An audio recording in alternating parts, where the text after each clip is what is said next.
Hala, Ate Bebang, may bagong laruan si Kuya din. Ay, oo nga. Mateo, laro tayo. Hala, Kuya din, wala akong gulong. Sige, antayin kita. Hala, Ate Bebang, gusto mo maglaro nun. Ako din, gusto ko din maglaro nun. Paano tayo maglalaro? Wala tayong gulong. Oo nga eh. Aha, mga naisip na ako. Ano yon, Mateo? Maghanap tayo ng gulong. Oo nga, maganda yung naisip mo. Baka may mga gulong-gulong sa mga paligid. Hanap tayo. Sige, Ate Bebang, tara na. Tara. 1 hour later. Ate Bebang, wala naman tayo mahanap. Maghanap ka lang, iikot mo yung mata mo kasi. Huwag ka mawala ng pag-asa. Ako nga hindi nawawala ng pag-asa eh. Hala, ayun, may gulong. Hala, asaan? Tara. Ay, meron nga! Yahoo! Sabi ko sa'yo, meron din, Mateo eh. Wala, ang cute ng gulong. Oo nga, saktong-sakto lang sa'yo, maliit din. Oo nga, liit-liit. Ako na lang walang gulong. Ayun, may gulong! Wow! Sa wakas, may gulong na rin ako.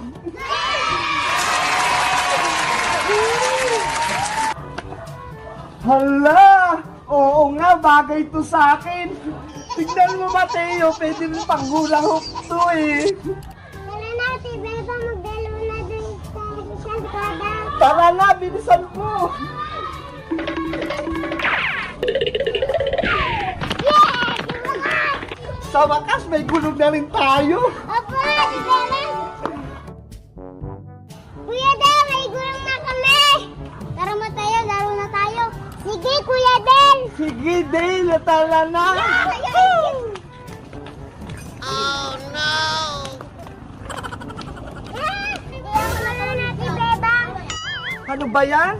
Hirap na hirap ako. Paano ba ito laruin?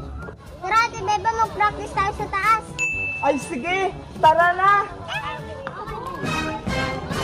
Hala, dito na tayo sa taas. Tara na, pagulungin na natin. Sige! Ready, get set, go!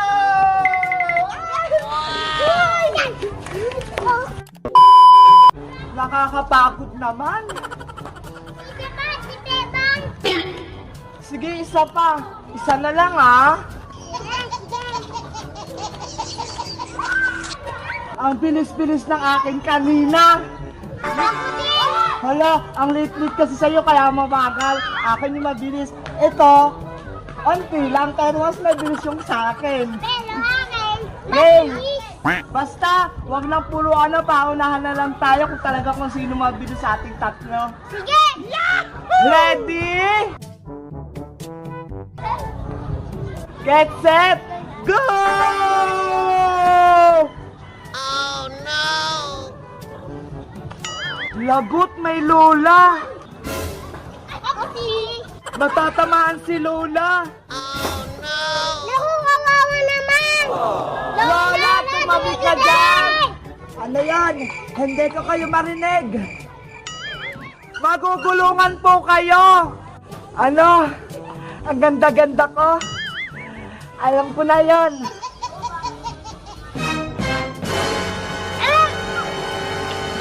Hala! Lagot, tatamaan nga si Lola. Pasaway kayong mga batang kayo? Ano yung pustiso ko? Hindi na ako mukhang bata. Lala, tuturuan ko na po kayo tumayo. Salamat, Apo. Mateo, aka na. Lakihan mo para maubos agad. Bebang, bilisan nyo kumain dyan. Opo, Nay! Pagkatapos nyo, magugas ka agad. Saan po ba kayo pupunta? Kila Maring Greta na. Bilisan niyo po, umuwi, aayos siya nga. Huwag mong bubuksan yung pintuan natin. Baka mawala yung mga gamit dito. Opo, alis na ako. Mag-ingat po kayo. Few inches later. Ate Hala, sino kaya yan? Saglit lang po, andyan na. Ate Bebang, saglit. Sabi ni Nana si Tao para magbubukas ng pinto. Oo nga no, baka masamang tao yan. Diba? Buksan mo tong pinto. Ala, Ate Bebang, parang si Aling si Tangyo. Bumalik agad si nanay. Buksan mo na. Si nanay mo ito. Andyan na po, nay!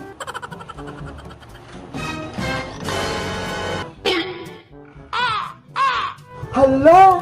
Ano nangyari sa mukha niyo? Biglang nawala si nanay. Nandito na si Ate Bebang. Ha? Andyan na agad? Wala na ba kayo natirang ulam, Bebang? Meron pa po, nay. Yung tiniran yung ulam pang bukas. Kunin mo, Bebang. Gutom na ako. Ano kaya nangyari kay nanay? Kakatapos niya lang kumain tapos gutom agad? Ito na po, nay.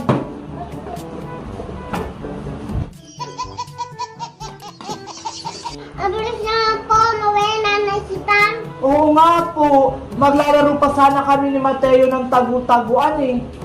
Maglalaro kayo ng tagu-taguan? Opo. Sali ako. Gusto ko din maglaro ng tagu-taguan. Sige po, may sali kayo para masaya yung laro. Bebang, Mateo, magtago na kayo. Tara na, Mateo, magtago na tayo. Doon Ate Bebang. Tara!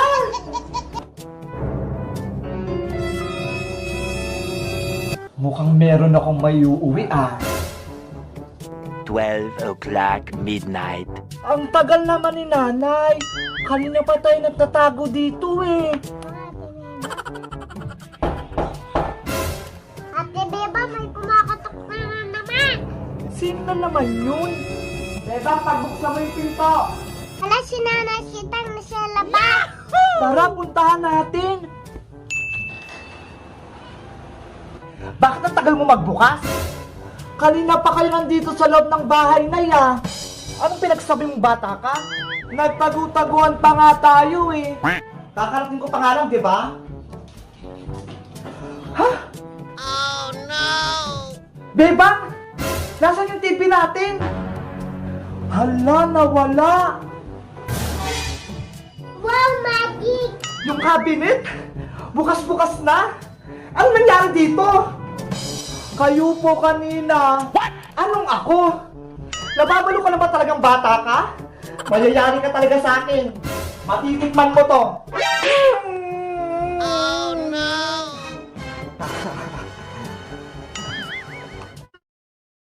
Mateo, luto na yung spaghetti natin. Yung sarap.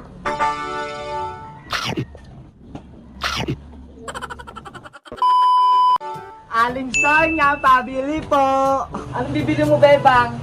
Pabili po ako ng 3 noodles, ketchup, tapos 10 pisong hotdog. Magluluto kayo ng merienda? Opo, magluluto po kami ni Mateo ng spaghetti.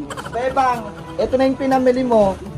Maraming salamat po. Ito po yung bayad. Mateo, nakabili na ako. Yay, magluluto na tayo. Magantay ka lang dyan ha. Magluluto lang ako sa kusina. Sige po, Ate Bebang.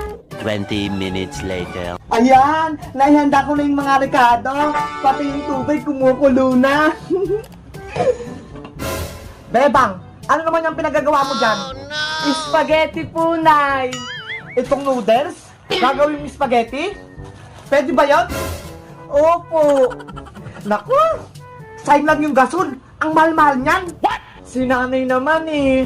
Gutom nga kami ni Mateo. Kaya magluluto ako ng spaghetti. O siya, bilisan mo dyan. Malapit na ako magsayang ng hapunan. Sige po. Eventually. Ayan, luto na yung noodles. Ate Bebang, luto na ba yung spaghetti? Saglit na lang, Mateo. Konting antay na lang. Maluluto na to. Okay po. Excited na si Mateo. Susunod ko nang lutuin yung sauce. Mainit na yung mantika. Ilalagay ko na yung bawang. Papitong sibuyas. Yung hotdog na maliit. Isusunod ko na yung malalaki.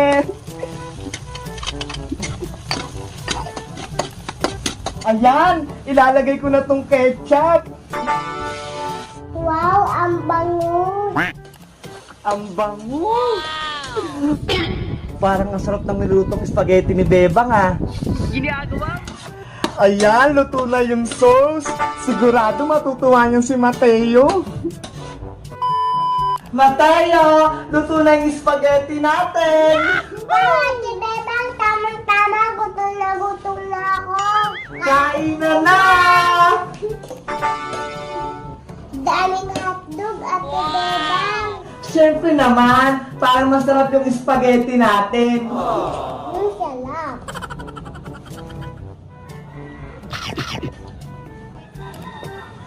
A few inches later. Busog na ako, Ate Bebang. Ako nga din eh. Ang laki na nga ng tiyan ko. Bebang! Si nanay! Asan yung niluluto mo spaghetti? Patikim ako. Ala! Naubos na namin, Anisita. Ano ba yan? Akala ko po kasi ayaw nyo. Kaya kinain na namin lahat ni Mateo. Inaantay ko pa namang maluto. Mukhang masarap pa naman. Joke lang po. May natira pa.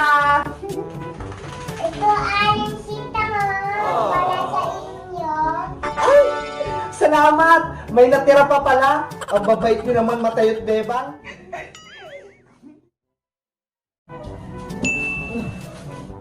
Nay! Ano po yan? Lumpia wrapper to, Bebang. Para saan po yan? Magluluto ako ng turon. Wow, turon!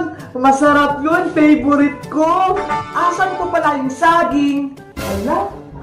Asan na nga ba? Paano kayo makakapagluto ng turon kung walang saging? Naku! Nakalimutan ko atang bumili. Tumakbo ka doon sa palengke. Bumili ka.